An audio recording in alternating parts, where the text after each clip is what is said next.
Pensar Santo Tomé e Príncipe é uma rúbrica que dedico a reflexões sobre Santo Tomé e Príncipe. O que é que pode ser Santo Tomé e Príncipe? Tenho trazido aqui alguns convidados e hoje é a minha vez própria de também fazer a minha apresentação sobre o que penso sobre Santo Tomé e Príncipe. Primeiro vou fazer aqui uma reflexão convosco de uma ideia que chamei pentalogia estratégica do desenvolvimento. Para Santo Tomé e Príncipe, claro. Pentalogia por quê? Porque são cinco pontos que acho chave estrategicamente para nós desenvolvermos qualquer sociedade, e neste caso, Santo Tomé e Príncipe. A ideia é completamente minha, direitos de autores, claro, a ideia é completamente minha, mas são 5 pontos que eu acho estratégico para Santo Tomé e Príncipe. A pessoa, o ambiente, a saúde, a educação e a liberdade.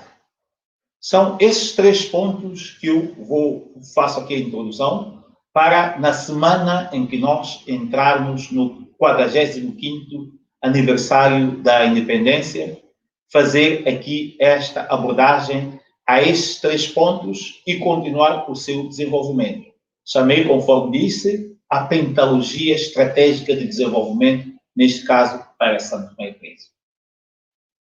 O problema de hoje, vou concentrar aqui na questão de habitação.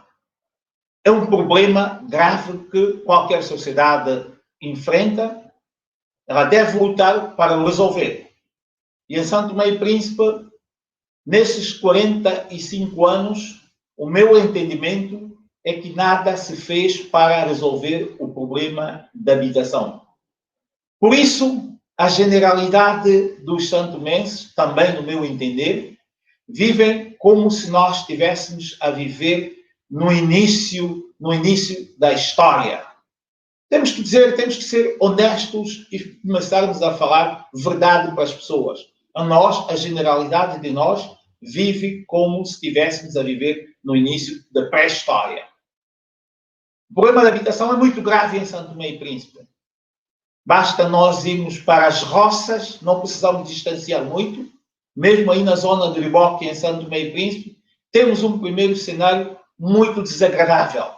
Muito desagradável porque as casas não reúnem condições mínimas de habitação. Claro que as pessoas vivem lá porque elas não têm outra solução. O povo de Santo Tomé e Príncipe não tem outra solução, pelo menos até o presente. A herança dos 45 anos para nós tem sido muito dura para a questão da habitação. Mesmo estando na Constituição de Santo Tomé e Príncipe, no seu artigo 49, plasmado o direito à habitação. É um direito que nós temos e que, infelizmente, não beneficiamos. As casas não são mais do que umas palafitas, umas barracas autênticas, sem condições nenhumas. É preciso nós pormos fim a isto. É preciso nós decidirmos o que é que queremos ser. É preciso nós olharmos para aquele artigo 49 da nossa Constituição e partirmos para este desafio. Bairros sociais ou habitações sociais é uma solução. Nós iniciamos nos anos 70, porque claro que a nossa herança de habitação já era difícil naquela altura, pior se tornou porque mais nada se fez. Ou se fez foi algumas palafitas, algumas casas de madeira sobre estacas. Essas não são soluções de habitação. Para o mundo que nós vivemos, estas não são soluções de habitação. Tenhamos coragem de dizer não, basta, vamos mudar, vamos dar um outro rumo ao nosso país, no que concerne a habitação e a qualidade de vida dos cidadãos. Os cidadãos de Santo Tomé e Príncipe, como nós sabemos, a maioria não tem água nas suas casas. Não é possível. A maioria não tem saneamento. Não é possível que nós, neste século, continuarmos as casas não terem casa de banho. Não é possível neste século. Não é aceitável, queria eu dizer. Não é aceitável, porque possível nós temos o cenário em Santo Tomé e Príncipe. É preciso pôr um travão a esse cenário. Nas roças, as pessoas vivem porque no período colonial os governos construíram, ou os proprietários das roças construíram as senzalas. Já passaram 40 anos e estas senzalas não foram retificadas, não foram melhoradas. É preciso que façamos alguma coisa, algumas mudanças. Por isso é que eu venho aqui para discutir convosco a questão da habitação em São Tomé e Príncipe. É possível nós fazermos os bairros sociais? Sim, bairros sociais ou habitação social, mas não vamos encarar, vamos ser honestos. Nós precisamos em São Tomé e Príncipe ser honestos. Não estarmos a governar ou não fazer coisas devido às eleições. Não, vamos ter um projeto sério. Uma urbanização social, como é que se constrói? Destrói-se matas, procura-se uma zona onde se possa construir e criar as estruturas todas de saneamento e construir casas, que podem ser na horizontal ou na vertical. Nós não precisamos de apartamentos muito altos, até porque aí vai condicionar um pouco o nosso estilo de vida. Mas se tiver que ser, condicionemos o estilo de vida, vamos dar melhores condições às pessoas.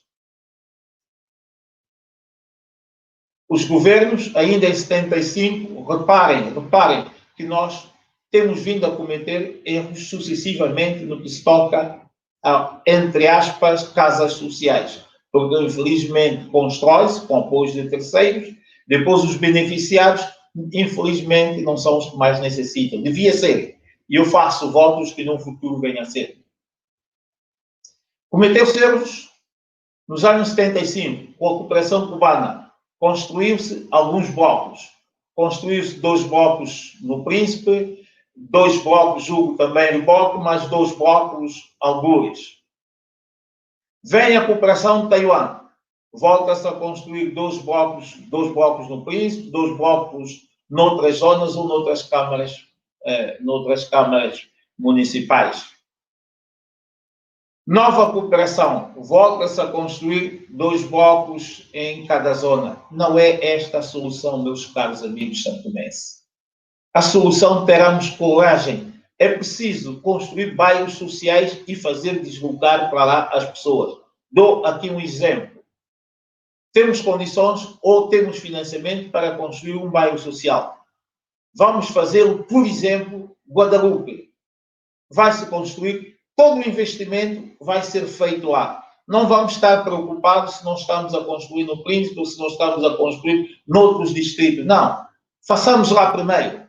Depois de concluir aquele bairro e as pessoas forem realojadas, passamos para outra zona, que pode ser o Príncipe. Porque de outra forma, assim, a construir 2 em cada lado, não vamos resolver nada e estas casas servirão, conforme nós vimos até agora, para os que menos precisam. Como nós sabemos, as casas conseguidas com o fundo de Taiwan, quem são os proprietários? Eram habitações sociais.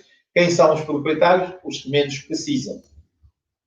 É preciso nós pormos fim a este ciclo de destruição, a este ciclo de não dignidade para os cidadãos. Nós precisamos pôr fim. Como? Muito simples. O Estado santomense pode perfeitamente, com os seus parceiros, procurar financiamentos, até porque o Estado já o tentou fazer. Eu lembro-me, há cerca de 10 anos atrás, estava a ser implementado um projeto com a SOMAG, em que iria envolver a Caixa Geral, porque a Caixa Geral é parceira do BISP, para financiamento de uma urbanização social. Este é o caminho. Nós encontrarmos os parceiros e construirmos o bairro, a dimensão. Nós temos excelentes modelos. Vou referir aqui um modelo que todos os santomenses conhecem, que é o bairro Terraço da Ponte, em Sacavém. Este é um modelo, não digo para se fazer aquelas torres, mas as casas em consonância com as nossas realidades. Não precisamos de 4 pisos, façamos 2 ou façamos 3 pisos, mas façamos um bairro, não habitações isoladas.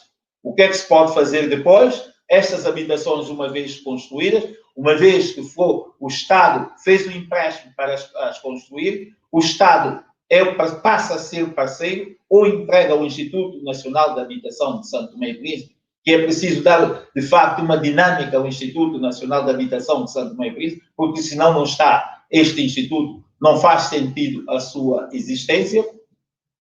Estas casas são entregues às pessoas.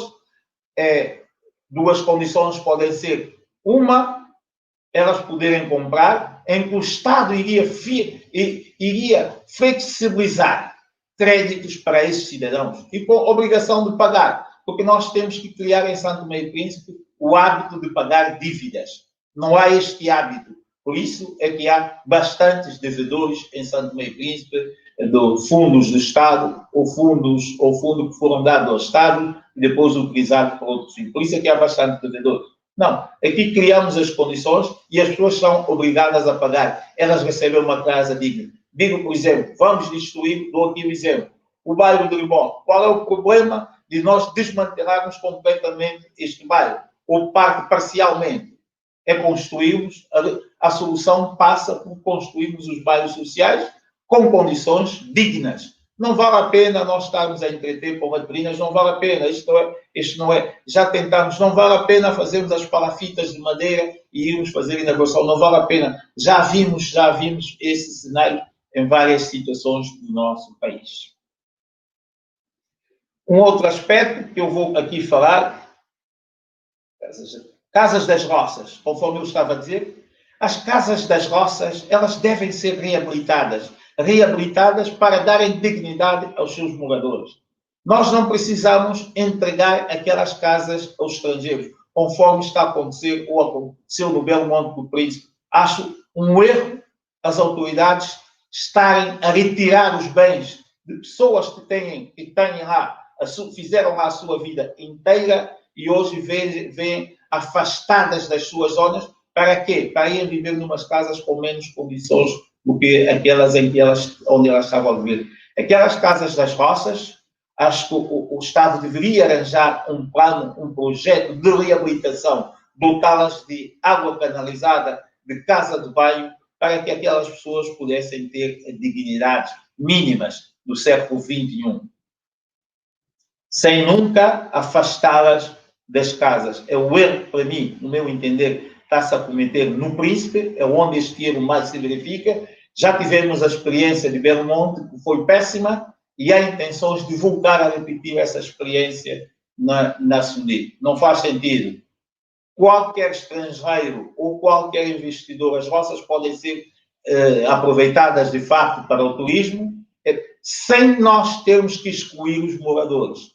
Dar dignidade aos moradores, porque eles fazem também, os moradores das roças fazem parte do património que nós temos da nossa história. Os moradores continuarem lá na dignidade é um atrativo, de facto, também para o turismo. Não precisa ser sem os moradores.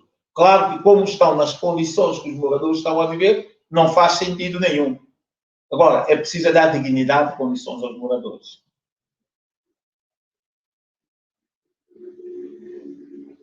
Planeamento e construção de habitações sociais, como eu disse, é preciso buscar modelos. Eu falei-vos aqui do modelo da Quinta de Mosco, ou outros modelos que nós conhecemos. Grandes urbanizações e deslocar para lá pessoas. Por exemplo, constrói-se numa zona, transfere-se as pessoas parcialmente e vamos continuar a construir. Conforme eu disse, não precisamos estar aqui a fazer, é um erro. E há aquela célebre palavras de Marlene Albright. País nenhum pode viver com os erros consecutivos dos seus dirigentes. Os líderes não devem continuar a cometer demasiados erros. Os nossos líderes têm cometido erros desde 75 até hoje e nós temos vindo a pagar preços bastante altos. Precisamos corrigir.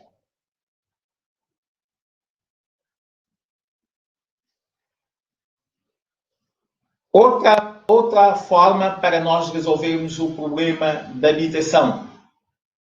Talvez voltamos aqui à questão do Estado ser parceiro, o Estado de Santo Tomé ser parceiro. Ser parceiro nas construções. Porque o banco, digo o Estado ser parceiro, porque o santomense hoje não tem condições para aceder aos créditos. Em todo o mundo, em Portugal, existiu o crédito bonificado. Aí é onde o Estado pode ser parceiro. O Estado, como participar nos créditos para os cidadãos para a aquisição das casas. As casas que o próprio Estado é parceiro na construção. Com o proprietário, o Estado as vende e nós sabemos que daqui mensalmente, o Estado, uma vez que é ele o parceiro, é ele o proprietário, o Estado também terá receita.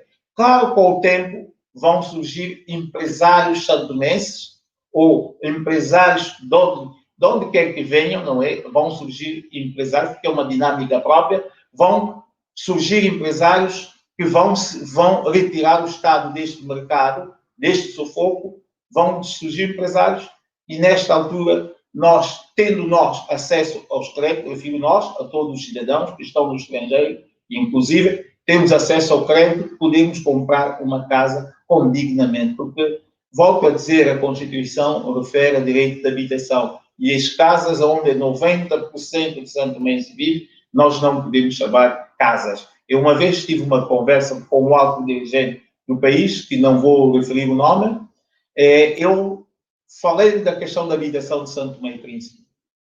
E ele replicou para mim, pois é, as nossas casas, durante a noite, até pode-se chegar lá e tirar alguém, uma criança.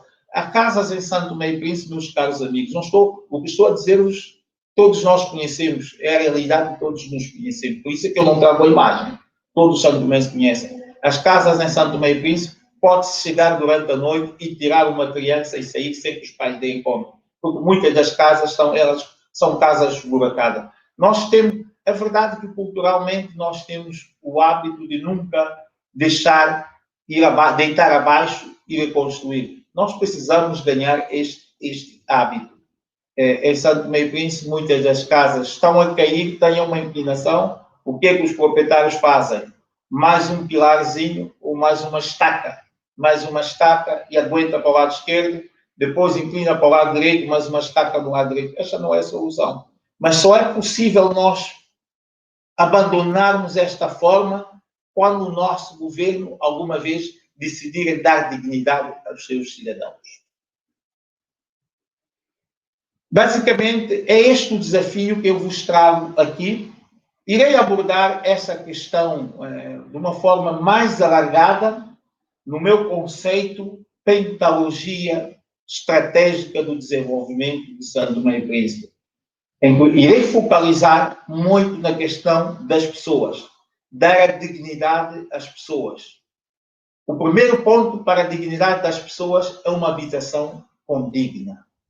Se ela não tiver habitação condigna, ela nunca será pessoa, será sempre um instrumento nas mãos dos políticos. Não é por acaso que nós vemos nas eleições os partidos políticos a distribuir as chapas de zinco.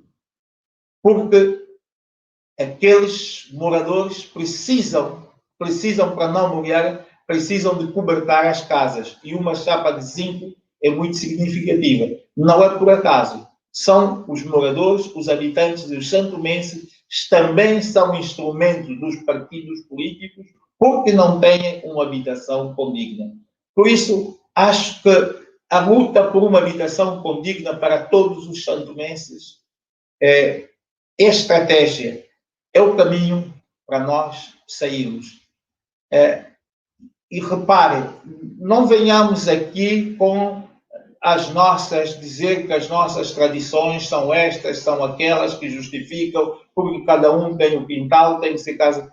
Não é possível, até porque tive aqui em tempos um economista que dizia que a nossa taxa de filhos por família está acima dos 5, ou à volta dos 5. E o nosso território não é tão grande. Logo, nós precisamos, de facto, pensar na construção na vertical. O mundo inteiro é assim, porque o território não é extensível, não é elástico. O território é limitado, o nosso é limitado, e nós temos que fazer em função. Claro que nós precisamos, em Santo Tomé e Príncipe, fazer um planeamento estratégico do território, ou como é convencionalmente chamado, um plano diretor municipal, um plano diretor do país, chamemos como queiramos, em que nós iríamos definir qual é a zona industrial, qual é a zona habitacional e qual é a zona da produção agrícola. Vou ver agora se tiver aqui alguma questão, eu respondo. Se não tiver questões, eu basicamente acho que trouxe a essência do que pretendia partilhar aqui convosco. Partilhei esta essência, que é habitação em São Tomé e Príncipe. Merece uma reflexão muito séria, muito honesta e muito responsável.